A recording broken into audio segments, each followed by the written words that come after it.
Welcome back, ladies and gentlemen, to the Inner Sanctum. This episode, we look at some more transfer dealings. We look to tie up our transfer of Sergi Gomez, and we take a look at new signing Aaron Creswell. So let's get into it.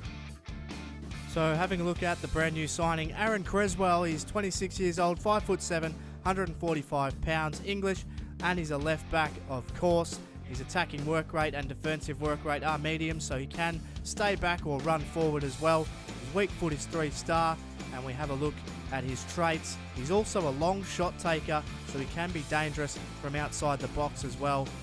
And a look at his physical attributes, his acceleration and sprint speed, quite impressive at 79-78.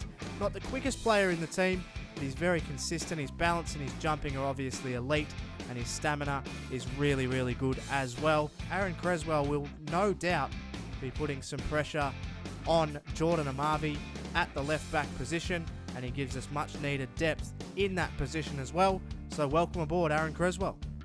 And we've been able to tie up our second signing of the January transfer window with Sergi Gomez accepting a 4-year deal, £30,000 per week. So welcome aboard, Sergi Gomez, and we'll have a look at him a little bit more in depth. So Sergi Gomez has his kit number, and he will don the number 14. So welcome aboard, Sergi Gomez. Let's go and have a look at some of his key stats. So some of Sergi Gomez's key stats, obviously his ball control, heading accuracy, long pass, short pass, and his marking are features of his game as well. His interceptions are exceptional as well, so that's a big plus playing at centre back. His acceleration and his sprint speed aren't the highest, but he makes up for that with strength and reactions. So Sergi Gomez is going to make a good squad player and gives us excellent depth and a really good option at centre back. So welcome aboard, Sergi Gomez. So that's going to be all for the Inner Sanctum today. As in last episode, there will be some more transfer dealings after the first game, but for now, we look ahead to the games that are coming up. We host Crystal Palace at Villa Park and play our return leg of the FA Cup against Bradford City, also at Villa Park. So as usual, if you're enjoying the episode so far, make sure you hit that like button and subscribe if you're new. But for now, we take on Crystal Palace at Villa Park. Welcome, ladies and gentlemen. It's match day 21 in the Barclays Premier League. It's patchy Aston Villa hosting Crystal Palace from Villa Park. Well, Villa struggled to a draw against Bradford and lost convincingly to Sunderland in their last two outings, so they will be keen to turn that fortune around as quickly as possible as they push for a top 6 finish potentially. Crystal Palace have had their own battles as well. They sit in 14th position, and they have a huge challenge ahead of them today here at Villa Park, but this is probably an optimum time to play Aston Villa. They've had to make several changes to their team, including that man, Joleon Lescott. They played 3 games in just this week alone, Aston Villa, and the team certainly reflects that, with Thiago Ilori and Joleon Lescott both recalled to play at centre-back position, and Alan Hutton is recalled also to play at right-back. And you can see there, Kyle Larin and Jordan Ayew will start up front.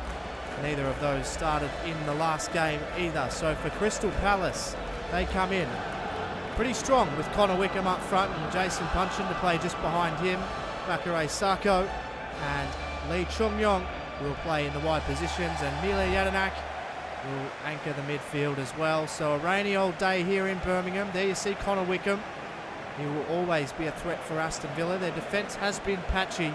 We saw that in the game against Sunderland. And the several games they've played lately, Martin Atkinson will be the referee.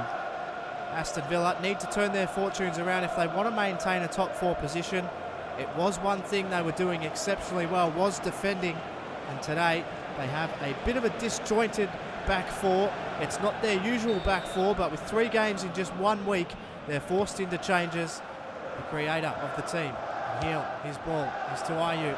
Ayew's done well here to maintain possession. It's into Jordan Amavi, and Amavi's crossed the back post. And it was too quick, and there was no one there to arrive. And that was a good chance for Villa. Much better from them. So now Sunderland with the corner here. It's a dangerous looking ball. Kelly heads it back into the danger area. MacArthur. And well, it looks like it's a penalty. And Alan Hutton He got in the way of the shot. The referee thinks he took the man. And Alan Hutton's just trying to defend the shot. I don't think he can do much about that. I think that's a really harsh call on Hutton. And Aston Villa have conceded a penalty here. And it'll be Jason Puncheon to take. So disappointment for Villa. But it could be the opening goal. Puncheon and Butland. Jason Puncheon. Oh, and he's put it wide. It's a horrendous penalty. And you can see the frustration. And that is not a well-taken penalty at all. You can see the Connor Wickham incredibly frustrated with that. Perhaps unprofessional to show how frustrated you are, but Villa are off. So Amavi. Well done, Ayew. He's been really good. Jordan Ayew, and he's been put through here, and it could be Ayew. Oh, he's harassed by the defence, couldn't get a shot away. But that was another good chance for Villa. So we're back here for the second half. Aston Villa are yet to get a shot away in this game. Now MacArthur. MacArthur keeps it in front of himself here, but Heel has turned it over. And he sees the run, and it's a good run too. And now it's Kyle Larin. Can he finish? Oh, he certainly can. And Kyle Larin has put Aston Villa in front here. It was a brilliant turnover and a brilliant pass from Carles Heel. And it opened right up for Aston Villa. It's a really good ball. And Kyle Larin gets it onto his left and slots it past Speroni. And he's given Aston Villa the lead. Crystal Palace have missed a penalty in that first half. And Aston Villa take one of their first clear-cut chances. It's 1-0. So Sinclair brings it in. The game's been broken open. Ilori won the header. Speroni came out to try and claim it. And it was the wrong thing to do. He couldn't make it. And Thiago Ilori has put Aston Villa 2-0 up shortly after they went 1-0 up. It's a good cross. You can see Speroni. He gets caught out. He thinks he can make it to claim. He doesn't. And Ilori thunders the header. His only competition was his own player in the end. But it doesn't matter. It's 2-0 through Thiago Ilori. He'll assess his options here. MacArthur. His cross, Butland probably didn't need to save it. Townsend put it into the path. And well done, Lescott, but he has given away a free kick here. And this is dangerous. So it's Sacco that stands over the top. Will Sacco take it? It's played Lee short. And it was hit by Cabaye. But it goes wide. So Crystal Palace will be ruining the missed penalty. They find themselves 2 goals down. They conceded 2 goals in 4 minutes. And that one probably one of their better chances. Here's Cabaye. He's already making an impact here, Cabaye, but here's Swar. So Swar's early cross is dangerous towards Wickham. They put just enough pressure on him. It's with Wickham. He's met by Sanchez, and that's what he's there to do. Here's Puncheon shot. Oh, that was a stinging effort from Jason Puncheon. Jack Butland was equal to it. Long ball, dangerous. Townsend cleared, only as far as Cabaye. He doesn't mind a shot. Still fighting was Lescott. Who have they got forward here, Villa? They've got numbers forward. And Ayew's through. I think Ayew's onside as well. He is. Jordan Ayew puts it into the path of Kyle Larin. Kyle Larin back to Ayew, who puts it wide. So Villa can open up Crystal Palace here later stages. And Ayew just couldn't quite get his body shape right. It's still 2-0. So Hutton rose over the top. He did brilliantly. Larin taps it around Hangland. Can he get on him here? Hangland took the man first. That's not a good challenge. Clearly frustrated. Villa fans suitably unhappy with that challenge. And it's a yellow card for Hangland. So it'll be Townsend. He could have a ping at him from here. Townsend's shot is stinging. It's only as far as Speroni though, who claims. And Aston Villa take a couple of their very few chances. They got 2 goals in 4 minutes, Aston Villa, to claim victory here. A penalty in the early stages of the game, missed by Jason Puncheon. They will be ruining that miss, and Thiago Ilori got his first goal for the club from a free header that Speroni failed to come out and clear. And Aston Villa have run out today here at Villa Park. 2-0 winners at full time. It's Aston Villa 2, Crystal Palace 0. And let's head on to some more transfer business ahead of the next game against Bradford City. So the inquiry we made for Danilo Cataldi has been answered by Lazio. They want only 2.6 million for Danilo Cataldi. So we're going to go ahead and offer them 1.6 million to see if they bite on 1.6 million. He's a talented youngster and he's very versatile. So it'll be interesting to see if we can get him on the cheap. So our inquiry for Diego Roland has been considered by Bordeaux, and they have said they will accept an offer in the region of £11 million. So he's fairly expensive for our particular budget, but we'll have a look and see if we can wheel and deal potentially with a player exchange.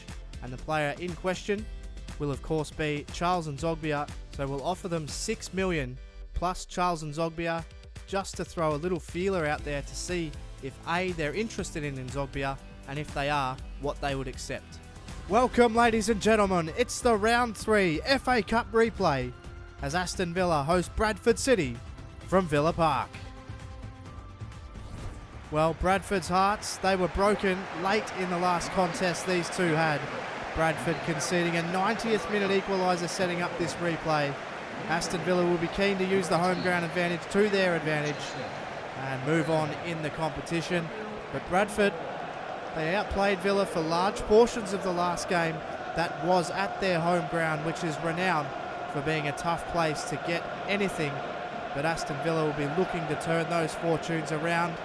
As you can see there, captain Carlos Sanchez for the day. Villa have made several changes, and there is 2 new faces in the lineup with 2 of their brand new transfers coming over. And you can see there, Aaron Creswell makes his debut alongside Sergi Gomez. They both start in defence alongside Okore and Richards. So Adama Traore and Kieran Richardson, who is recalled out on the left, with Gabby Agbonlahor and Rudy Gested playing up front for Bradford. They've gone in with a very similar team to the one that really pushed Aston Villa to the limit the last time these two played. Davies and James will play up front. Little and Knott will be in midfield, with Anderson playing in the wide position. So Aston Villa, they don't want to be, they were spared their blushes in the last time these two met. They nearly lost it. Bradford City took them to the limit. Today, Grant Lindham will be the match official. Aston Villa will be keen to show their quality. They were poor, for lack of a better term, against Bradford in the last game. They need to turn it around here. It's important. The crowd love a cup run, but more importantly, they love when you beat teams that you should be beating. Sanchez sees Vertu in the midfield. Vertu turns, he's taken down in the box, and no penalty. So Nathan Clark, you can see there very nervously clapping. I think he thought it might have been a penalty, but I think he got the ball. Hard to tell from that angle.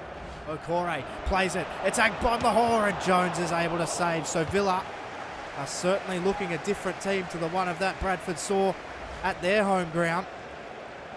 Certainly more attacking here at Villa Park. Richardson sends it in. Gested, he rose. They're going to be able to clear it, but only as far as Agbonlahor, and it sprays off Derby. So another corner for Villa. Richardson's ball. Gested again. Oh, what an absolute bullet header. And Rudy Gested has opened up his account yet again. He's struggled this season to play above Kyle Larin, but with bullet headers like that, you can see him playing more games. It's a brilliant header, and it goes in off the post. And that is as good as it gets from Rudy Gested. The keeper, no chance. And Aston Villa have taken a very early lead here at Villa Park. It's 1-0.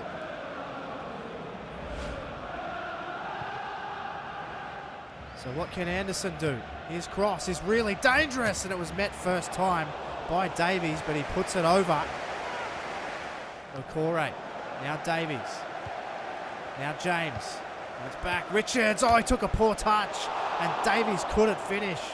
So Mika Richards getting very fortunate.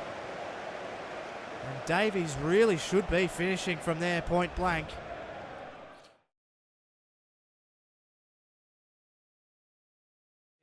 Here's Richardson. He plays it to Sanchez. Sanchez's ball. Guested. Running through was Traore! And Aston Villa have taken what could be an insurmountable lead here. It was really well worked from Villa. They picked apart the Bradford defence. And Bradford, despite dominating most of that first half, have conceded again. And this time it's Adama Traore. And Villa could be home and dry right now.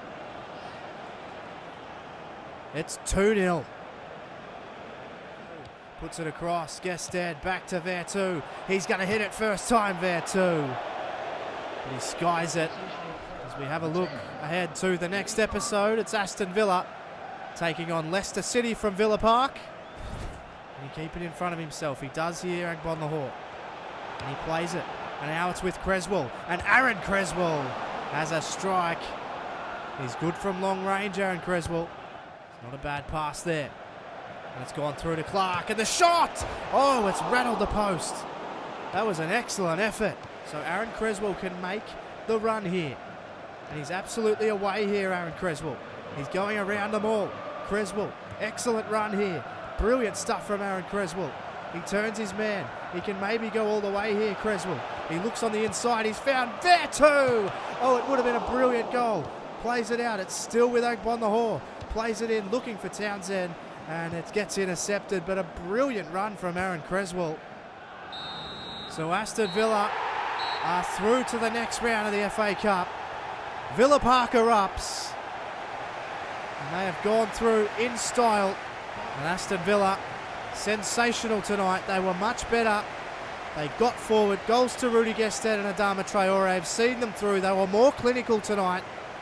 And they created a lot more chances than when they were away at Bradford. Bradford bow out of the competition in the third round. They're unlucky. They nearly knocked Aston Villa out in the last leg. They were very unlucky. And at full time, it's Aston Villa 2, Bradford City 0. Let's head to some more transfer business and the end of the episode.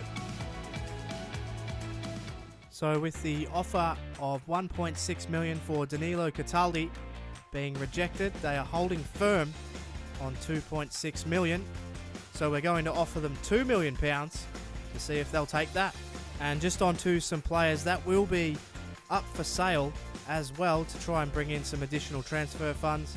Obviously Felipe Senderos is not required at the club. We've got adequate cover in the centre-back position. Charles Nzogbia has been obviously disappointed in his lack of matches. His contract expires in 6 months. He could potentially be part of other deals, but he is also added to the transfer list. And we're going to send Lewis Kinsella out on loan if there is an offer for him. He's played a handful of games already this season. He's shown a bright spark, so we'll send Lewis Kinsella out to get some more first-team football, as well as Jarrell Sellers. And any potential deal for Diego Roland has been scuppered as he has signed with West Ham. They have put in a bid for $8.5 million. It has been accepted by Bordeaux, so we may miss out on Diego Roland, but there are other options in our shortlist for players that we can go after. And one of those players, of course, was Divock Origi, so we've decided here to try and submit a bid of £5 million plus Libor Kojak for Divock Origi, and we'll see if we can't secure Divock Origi in the next episode. So if you've enjoyed this episode, make sure you hit the like button, subscribe if you're new, and tune in to see if we get Divock Origi in the next episode. And as always, for Murph's YT13, thanks very much for watching, and I'll catch you on the next one.